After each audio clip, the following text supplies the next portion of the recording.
বলবেন ওই চিন্তা করো চিন্তা করো চিন্তা করো আর কি লেগে যাচ্ছে রে আমাকে এটা একটা কিনে দাও না বাবা আমাকে এটা একটা কিনে দাও বাথরুম করবা খুব অসুবিধা হয় bathroom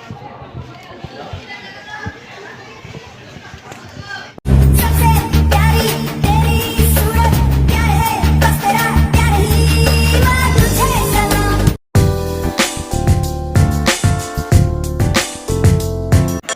My all YouTuber friends, happy Independence Day.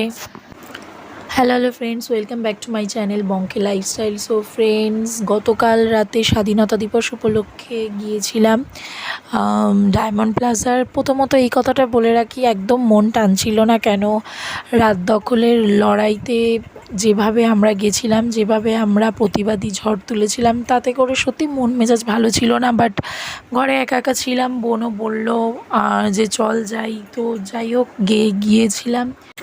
তো ফ্রেন্ডস, গিয়ে তো অনেক কিছুই নজরে পড়লো। যেটা ফার্স্ট নজরে পড়লো যে কোনো জায়গায় যেন কিছু একটা থমথমে ব্যাপার কাজ করছে মানুষের মনে।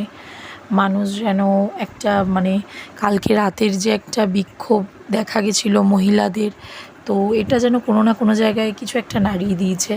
তো এই থমথমে ব্যাপারটা তো আছে। আর তার মধ্যে এই যে ডায়মন্ড প্লাজাতে এসেও যেটা লক্ষ্য করলাম, দেখলাম অনেক ছোটোখাটো যে দোকানগুলো ছিল সেগুলো সব তুলে দেওয়া হয়েছে যানজটের অসুবিধার জন্য। আর এই যে ডায়মন্ড প্লাজা, এই দিকটা তোমাদের দেখাই, তেমন একটা ভিড় ছিল না, ফাঁকাই ছিল।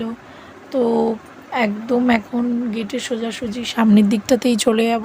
যদিও তেমন একটা ভিড় ছিল না, বাট নর্মালি যেই সময় আমরা গেছি এতটাও এর থেকে একটু বেশি ভিড় হওয়ার কথা ছিল। যাই হোক, এই যে এখন আমরা এন্টার করে গেছি, আর সামনে সবাই সেলফি তুলছিল।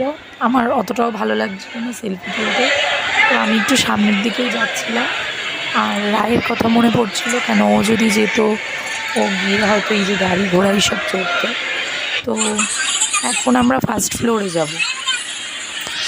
তো ফ্রেন্ডস, এখানে একটা কথা বলে রাখি যে ভেবেছিলাম হয়তো স্বাধীনতা দিবস উপলক্ষে কিছু হয়তো অফার চলছে বা কোনো কিছুতে হয়তো বাই ওয়ান গেট ওয়ানের কোনো ব্যাপার আছে, বাট একদমই ভুল। ট্রেন্ডসে গেছিলাম জামার কালেকশানের এখানে, তো গিয়ে দেখলাম যে 499, 999 এরকমই সব।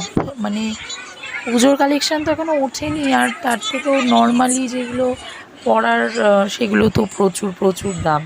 আর আমার একদমই পছন্দ হচ্ছিলো না। যাই হোক, ওখান থেকে বেরিয়ে এসেছি। আর বেরিয়ে এসে ওরা তো পিকচার ক্লিক করতে ব্যস্ত ছিল, আর আমি একটু বাড়ির ওপর থেকে নিচের ভিউজটা দেখছিলাম। ভালোই লাগছিলো, বেশ সুন্দর লাগছিলো। তো এরপরে আমরা ঠিক করলাম যে আমরা সেকেন্ড ফ্লোরে যাব। তো এখন এই যে সেকেন্ড ফ্লোরে উঠবো, তার মধ্যে আমার হাত থেকে ফোনটা ছিনিয়ে নিয়ে উনি আমার ভিডিও করতে স্টার্ট করে দিল। বলল, তুমি তো সবার ভিডিও করো, আমি তোমার ভিডিওটা করি। যাই হোক, এখন এই যে দেখো চলে এসেছি স্মার্ট বাজার। সেকেন্ড ফ্লোরে স্মার্ট বাজার এসে এই যে এইগুলোতে একটু নাড়াচাড়া করে দেখছিলাম কেমন কেমন প্রাইস আছে। ফার্স্টে এই দিকটাতে এসেছিলাম, এরপরে টিভির এই দিকটাতে যাব। টিভির কিছু প্রাইস আছে, কমে কোনো আছে কিনা, বাট সানসুই, এলজি এইসবই এখানে আছে। এরপরে একটু এই দিকটাতে গেলাম, যেই দিকটা ভ্যাকিউম ক্লিনার পাওয়া যাচ্ছিল, তারপরে হেয়ার স্ট্রেটনার, রাইস কুকার। তো এই দিকটাতেও এসে একটু দেখছিলাম। এইটা বলে রাখি, এটা ওই ক্রিম তৈরি করার, ওয়াইপার ক্রিম তৈরি করে এরকমই টাইপের কিছু। আমি যদি এতটা ভালো করে বলতে পারছি না, তোমরা যারা ইউজ করো তোমরা জানো। তো এরপরে এখানে এসে এই যে খুনসুটিগিরি শুরু হয়ে গেছে। ছাতা আমাকে এরা নিতে বলছে, কেন আমি বুঝতে পারছি না। এরকম ধরনের ছাতা ব্যবহার করার কি আমি সত্যি জানি না। তো এই সব কাজ খুব ভালো করে হ্যাচকা দিয়ে টান মেরে করা যায়। তো এরপরে আমি আস্তে আস্তে নিচের দিকে গেলাম। নিচের দিকে গিয়ে ওখান থেকে বেরিয়ে স্মার্ট বাজার থেকে বেরোইনি, স্মার্ট বাজারেই ছিলাম। বাট আমরা ফার্স্ট ফ্লোরের দিকে চলে এসেছি কখন সেটা আমি নিজেও জানি না। ভাবোই তাহলে যে কীরকম একটা বিদঘুটে টাইপের পিকুলিয়ার আমি, যে আস্তে আস্তে আমি চলে আসলাম নিচের দিকে, সেটা আমি জানতেই পারলাম না গাইস। তো এরপরে এই যে কী সব হাতে তুলছি, যা পাচ্ছি তাই দেখছি।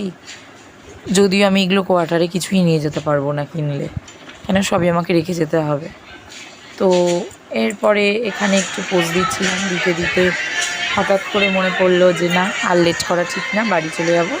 কিছু কেনাকাটা করে এখানে ওরা একটু ফটো টটো তুলছিল।